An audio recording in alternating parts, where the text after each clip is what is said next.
Bakit may mga taong ang bilis magutom? Bakit may mga taong halos hindi nagugutom o matagal magutom? Pakinggan po ng mabuti ang explanation.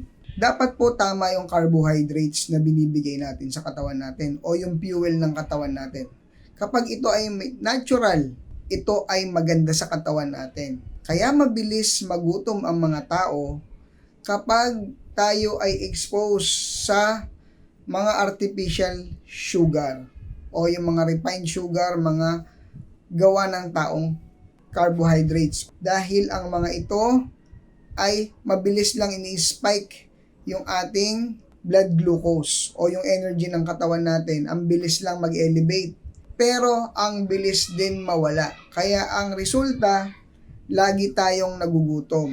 Kung gusto natin na hindi tayo magutumin at mahaba yung energy natin, productive yung ginagawa natin palagi, dapat nakapokus tayo sa natural food, fruits and vegetable at hindi sa masasarap, matatamis at mga gawa ng tao na pagkain. Focus tayo sa natural food na gawa ng Diyos. Kung gusto natin yung energy natin malakas at tuloy-tuloy. Nakita nyo yung mga Kenya sa sport, sa running, hindi na nanalo yung mga Pilipino, ang bibilis nila. Hindi sila matalo dahil puro lang sila prutas at gulay, halos hindi sila nag-processed food.